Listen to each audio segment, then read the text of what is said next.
Gentlemen, let's talk for a moment, shall we? It seems like every time I get on YouTube these days, I get bombarded with a certain kind of ad. That's these self-proclaimed millionaires flexing their Nissan GTIs or Lamborghinis. They're usually offering some kind of course teaching you how to be a millionaire in just a few months with dropshipping, Amazon FBA, Shopify, you name it.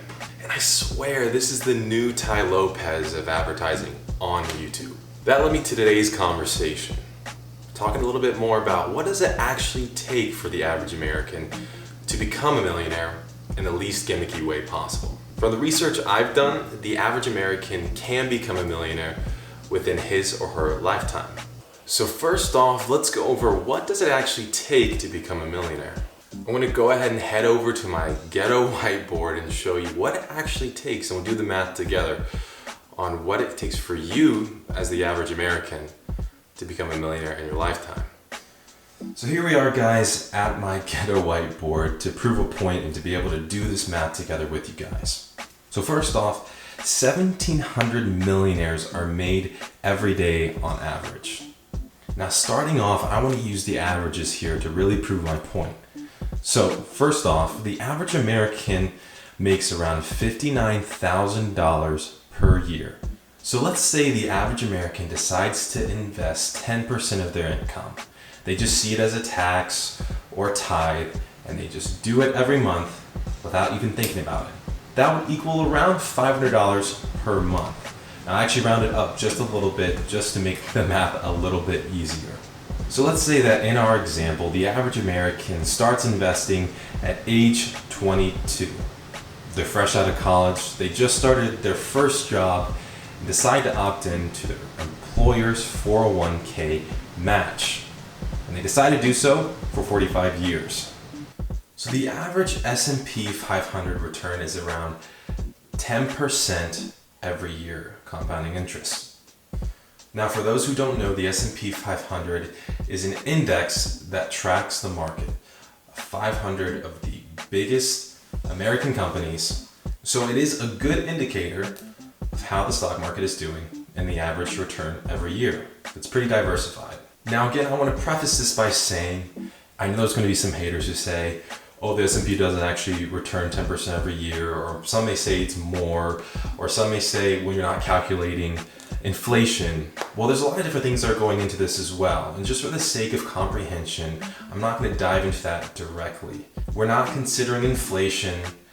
Yes, we're saying that you're sticking with one income for the rest of your life. Again, because this is an average. So we're also making the assumption that you'll never get a raise for your entire life. You never make more money than $59,000 per year. So under these assumptions, let's even go a little bit below the average and start off by saying, let's say the average return that you get over the life of your investments is 8% every year. So with an investment of around $500 per month for 45 years at an 8% return, I'm not going to do the long calculation here because it's totally unnecessary. There are plenty of calculators out there that can do it for you, which I'll include in the link below. Now again, at $500 per month for 45 years at 8% return every year, at the age of retirement of 67, you will have approximately $2.5 million in your retirement account. And again, you have to recognize this is under the 10% return on average of the S&P 500. So let's go a step further and say you only get 6% returns, unfortunately, every year. What would that look like? With everything else being the same, except for your return every year, which is 6%, you would instead earn $1.35 million in your retirement account. And that's just a 2% difference between 8% and 6%. And finally, let's say that your retirement account returns the S&P 500 of 10% every year instead. You would instead return $4.7 million at the age of retirement. And again, you have to recognize that nothing else is changing except the return every year. So you can see how Even just 2% changes a lot. So let's just say that you just want to be in the Millionaire Club and assume that the S&P 500 is going to do what the S&P 500 has done in the past and return 10% every year. What would it take for you to just make it into the Millionaire Club? If the S&P 500 returns 10% every year, it takes only about $115 every month at the age of 22 to the age of 67 for you to reach $1 million status. So I hope that at this point I have your attention. You're like, Jake, I'm fired up, let's do something about this. If that's you, great. Because the next point I have to make is about time. One of the only ways the average American can become a millionaire in their lifetime is by utilizing time. Compounding interest is your best friend, and quite frankly, the only way for you to get to that status. So allow me to paint a picture for you on how time is so important in investing. For example, let's say my coworker Susan decides to invest $5,000 per year into a 401k or IRA. Let's say Susan decides to start investing at age 25. And unfortunately, at age 35, she has some medical issue to where she has to pay off those bills. And unfortunately, can't invest any longer. She has invested for 10 years around $50,000. And at the age of retirement, for her, which is 65, she has accumulated over $600,000 in her retirement account. Now let's say my other coworker, Bill, decides to start investing at age 35.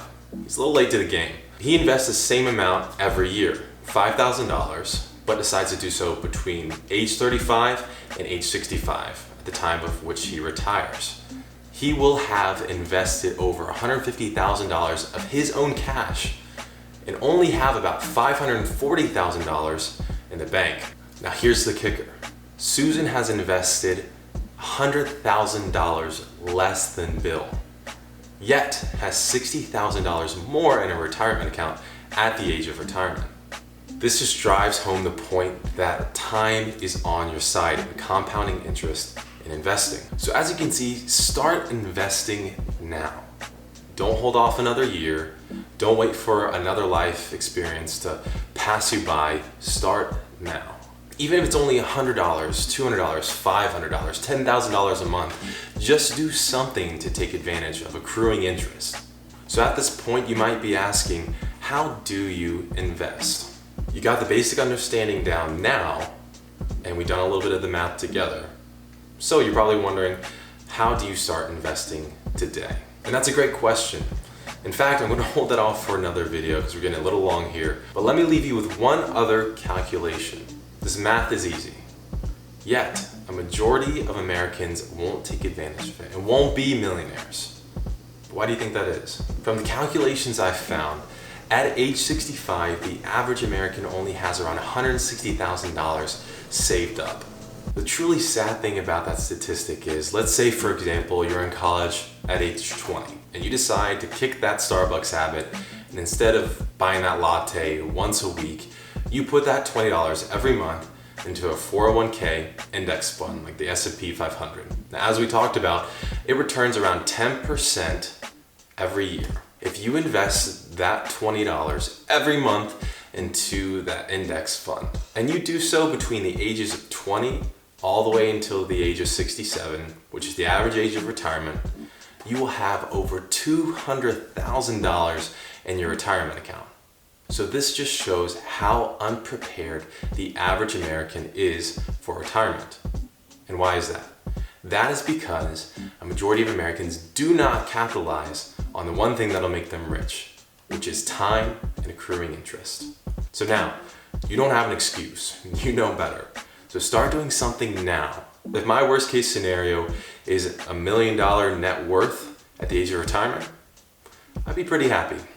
How I view this information is if I could have this in my back pocket and just do the small things of investing in my retirement every month without even thinking about it, and know that in my future, the worst case scenario is a multi-million-dollar net worth, then that gives me the confidence to do, as an entrepreneur, the things I truly want to do and have the confidence in doing so.